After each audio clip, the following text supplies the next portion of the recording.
Olá! Eu não sei se você já ouviu falar sobre um assunto tão pertinente para os dias de hoje.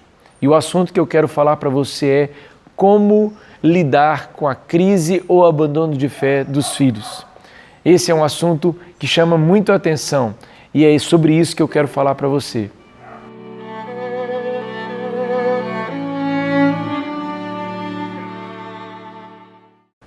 Na maioria das igrejas evangélicas que eu conheço e das igrejas que eu já pastoreei, durante muitos anos fui pastor e líder de adolescentes e também liderei jovens. Uma das coisas que muitos pais me procuraram e ainda continuam me procurando e que gera tanta crise e ao mesmo tempo às vezes muitas tristezas no coração de alguns pais é o abandono ou a crise de fé dos seus filhos. Eu quero falar sobre esse assunto que é um assunto muito pertinente, principalmente porque nós estamos vivendo a cada dia mais um número crescente de evangélicos, de cristãos no Brasil. Mas ao mesmo tempo que a gente sobe com o número de pessoas, ao mesmo tempo nós temos um número muito grande de filhos de cristãos que abandonaram a fé ou estão vivendo crises na fé. E essa é um dilema absurdo por parte dos pais, porque os pais que vivem e cuidam dos seus filhos, e esses muitos desde pequenininho, ao se deparar com uma realidade como essa, e às vezes até com escândalos até muito maiores, vive uma crise. Eu quero, à luz desse assunto, trazer um texto. O texto de 1 Samuel capítulo 3. A Bíblia conta que o menino Samuel ministrava perante o Senhor sobre a direção de Eli. Naqueles dias, raramente o Senhor falava e as visões não eram frequentes. Certa noite, Eli, cujos olhos já estavam ficando tão fracos que não conseguiam mais enxergar, estava deitado em um lugar de costume. A Bíblia diz que a lâmpada de Deus não havia se apagado e o Samuel estava deitado no santuário do Senhor, onde se encontrava a arca de Deus. Então o Senhor chamou a Samuel. A Bíblia conta então que Deus começa a chamar Samuel. Por 3 vezes Deus faz isso.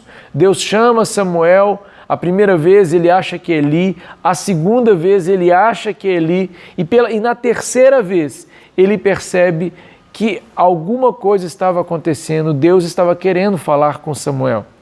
Eli então, mesmo já mais velho, mesmo não tendo ensinado os seus filhos o caminho correto, ele percebe que Deus estava fazendo algo novo. E então Eli diz a Samuel assim: quando uma voz te chamar, diga, fala que o teu servo ouve. Samuel faz exatamente o que Eli pede. Quando Deus chama Samuel, Samuel então fala isso. E então Deus começa a falar com Samuel. Eu não quero falar muito sobre a experiência em si de Samuel. Eu não quero falar muito sobre Eli, mas eu quero falar sobre o fato de que Samuel, assim como todo o povo de Deus, já há muito tempo não ouvia a voz de Deus naquela época. A gente tem que lembrar do contexto de 1 Samuel capítulo 3, que Samuel é dedicado ao Senhor pela sua mãe Ana. Ana, que não podia ter filhos, pede a Deus um filho. Deus a concede e ela faz uma promessa para Deus. E a promessa era que se Deus me desse um filho, eu o dedicaria à sua obra. E isso acontece, Deus dá a Ana um filho. E Ana, depois de Samuel já ter crescido, desmamado, já ter condição de ter, de ter como se virar, ele então vai para a casa de Deus, onde ele ali assessora ele. Apesar de Samuel ter crescido ali e ter crescido num contexto judaico, onde Deus era toda hora lembrado e falado, a gente pode perceber que Samuel não estava acostumado com a voz de Deus. Samuel ainda não tinha tido uma experiência real com Cristo. Samuel era um jovem que andava na igreja, que ajudava ali na igreja, no templo, manuseava os utensílios sagrados, mas Samuel não conhecia a voz de Deus. Curioso saber que um menino que crescera dentro desse costume, que desenvolveu ali toda a liturgia, né, de mexer nos utensílios do templo sagrado, não conhecia a voz de Deus. Sabe? Você pai, você mãe, ou talvez você líder, ou talvez você que é jovem, adolescente, você que talvez já não é mais jovem nem adolescente e que esteja vivendo uma crise ou abandono de fé, ao ouvir essa mensagem eu quero que você pare. Isso mesmo, pare para observar algumas coisas que esse texto nos ensina muito. Curioso perceber que Samuel um dia ouve a Deus. E a nós, que fica às vezes a crise, eu mesmo tenho 2 filhos, e é a minha oração quase que diária, pedindo a Deus que eu seja um bom discipulador, que eu cuide bem dos meus filhos, que os meus filhos possam viver a fé cristã. Eu peço muito a Deus que eles amem a Deus todos os dias e que jamais desviem do caminho do Senhor. Mas eu, como pai, preciso de ter a consciência e entender que existem situações que fogem do nosso controle e que por mais que eu tenha ensinado e por mais que você tenha ensinado ou por mais que você tenha vivido dentro da igreja, isso não é um pré-requisito para que você sempre fique firme na igreja. Os papais, as mamães que estão me ouvindo e que talvez estejam com as lágrimas nos olhos dizendo: eu não criei o meu filho para viver desse jeito, eu não criei o meu filho para viver longe de Deus, eu não criei o meu filho para tomar essa e essa decisão. Me ouçam, eu queria te falar algumas coisas muito importantes.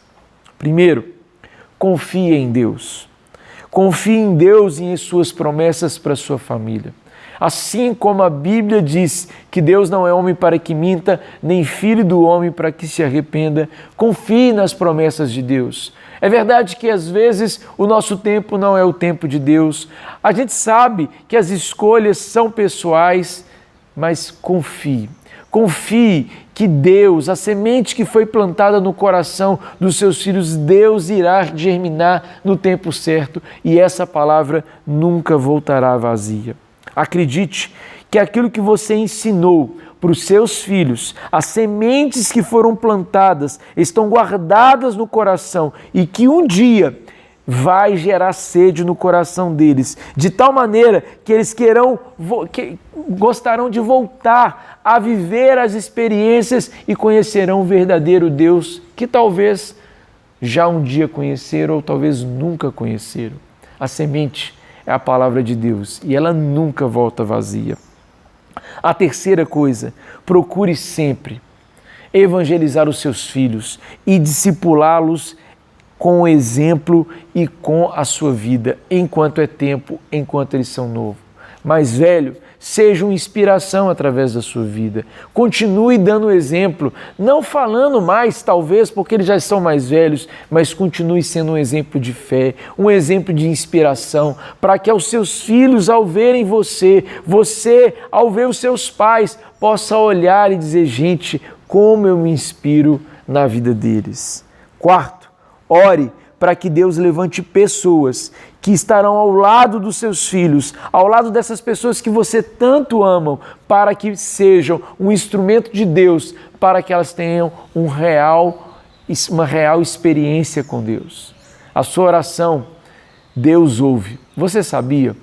E Ele pode sim levantar pessoas do nada, pessoas mesmo que seus filhos estejam em outro país, estejam em lugares tão distantes, estejam sem o controle que você tanto tinha antes de estar ali do seu lado, podem ser um instrumento de Deus para que Jesus seja ministrado ao coração. E por fim, tenha paciência e espere que no tempo certo as experiências acontecerão.